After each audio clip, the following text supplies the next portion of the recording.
My friend has an almost 3-year-old boy who is the sweetest little thing, but over the last year, he has said some weird things that used to be easy to dismiss, until more happened. They moved into a new house about 1.5 years ago, but before that, they were between houses and were living with her mom for a period of time in a guest house. She and her sister are very close and co-parent each other's kids when they're all together, which is usually multiple times a week. Her almost 3-year-old, Blake, has asked a handful of times in the last year for his other mommy. My friend always thought he just meant her sister because they're so close. He has also said before that he wants to go back home, even when they are at their house, but they always assumed he meant their mom's house, yet he would repeat that even after being told they were home. While they were staying at her mom's, the older son, about 3 at the time, Blake was 1.5, said he was seeing ghosts. That might have been related to a kid's cartoon that had a ghost dog, and it stopped after they sage smudged. Another time, Blake had been crying all night, so she picked him up. When she looked at him, she got this horribly dreadful feeling and felt something telling her to put him down and run. She grabbed him, ran out of the room, and slept on the couch with him that night. She remembers feeling like she was being watched, and that terrified her. About 1 year ago, her husband also woke to an older lady standing over him. He believes it was a sleep paralysis demon, who screamed, "I can't do this every night." He had never been so terrified. Today, they were outside, and Blake asked for his other mommy again and said she was a bat. That might be from an earlier TV episode, but later, his dad came into Blake's room and heard him whispering.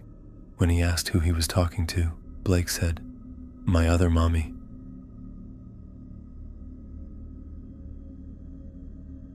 One evening, my wife and I were in our den. I have a desk and a computer, and so does she. My desk is toward the back of the room, and hers is at the front. There's a TV on the wall. Looking toward the TV, the only entrance and exit into the room is to the right. I was sitting there playing my game, and so was she. I saw a small child, 4 or 5 years old, a boy with blonde shoulder-length hair.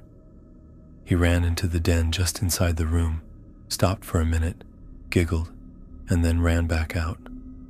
I actually heard his feet on the ground as he ran in and out. He was not see-through or anything like that. My mind could not accept what had happened. I sat back from my computer and looked at my wife. At that time, she turned to me and said, "Did you see that little boy that just ran in and out of here?"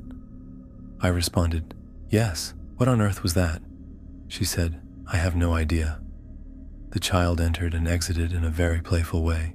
He seemed to be having fun with us. I saw him from a slightly different angle than my wife did. From my view, he ran in, stopped for a minute, giggled, and exited. My wife had a much better view.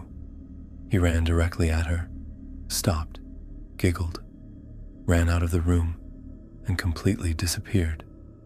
That completely blew her mind.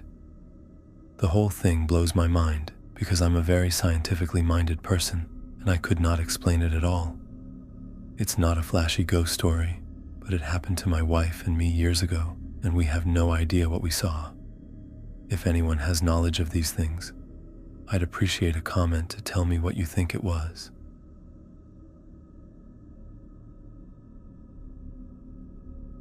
When I was 8, I lived in Mexico for about 1 year.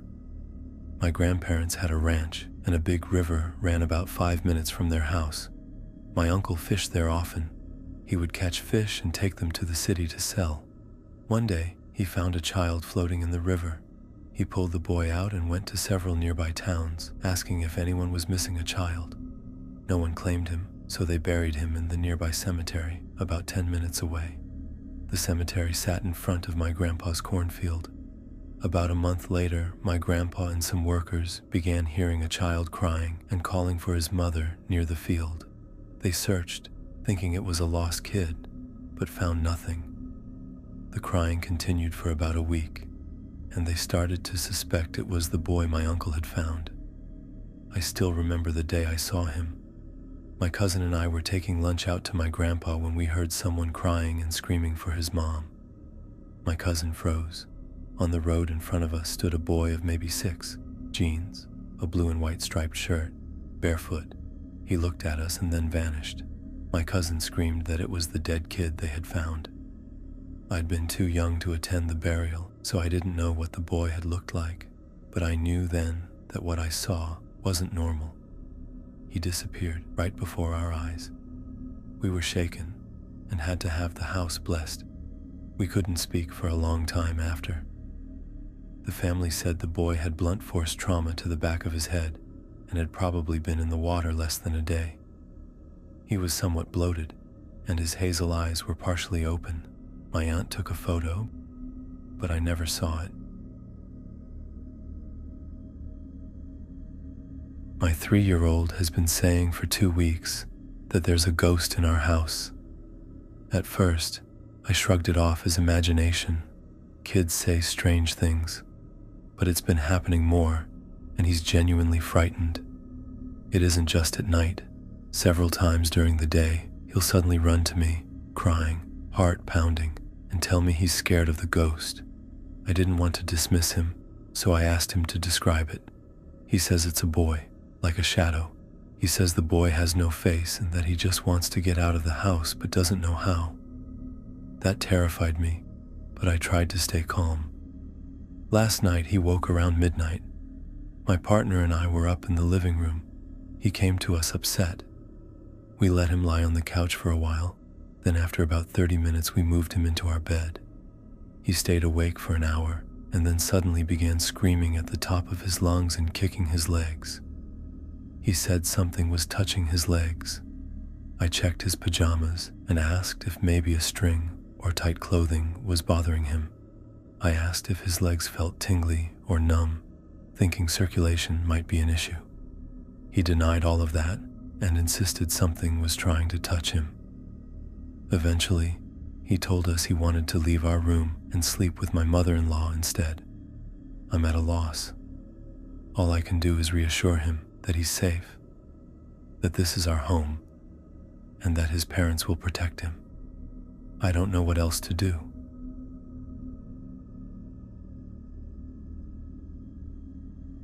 About 20 years ago, when our 3 girls were little, I think ages were about 2, 4, and 6, we lived in a house in Massachusetts. We shared a driveway into the woods with a neighbor, a good guy. He told us that before we moved in, a little girl who lived in a wheelchair had somewhat recently died from leukemia. I couldn't even imagine those poor parents. We lived there 7 years. After a year or two, we started having occurrences late at night, between midnight and 2:30 a.m. The 2 older girls shared a bedroom and slept in a bunk bed I had made. My oldest was in the top bunk. My youngest had her own room. Late at night, when the house was dead quiet, the girls' toys would start playing by themselves. Some would light up, some would make the usual toy noises. This started happening a lot. Man, it freaked my wife and me out. We'd be sleeping, and suddenly, the kids' toys would start moving and making sounds by themselves. We knew it was the little girl who had died from leukemia. She wanted to play. She did come back and play. Our house was way off the road with a very long, dark driveway. No one came out there, especially not at night. One night I was home alone and someone knocked at the front door. I ran to answer it, but when I got to the top of the stairs, just a few feet from the door, I stopped. I knew there was no one there. My hair stood up. That scared me. The toys playing by themselves went on for several months. One night we woke up to my oldest daughter shrieking. The bunk bed was tall, so when she was sleeping on her back, it was kind of close to the ceiling. She was screaming bloody murder. I think she was probably around 6. She had woken up, and the little girl was floating inches, maybe a foot, above her head, right up against the ceiling, looking down on her. She just wanted to play.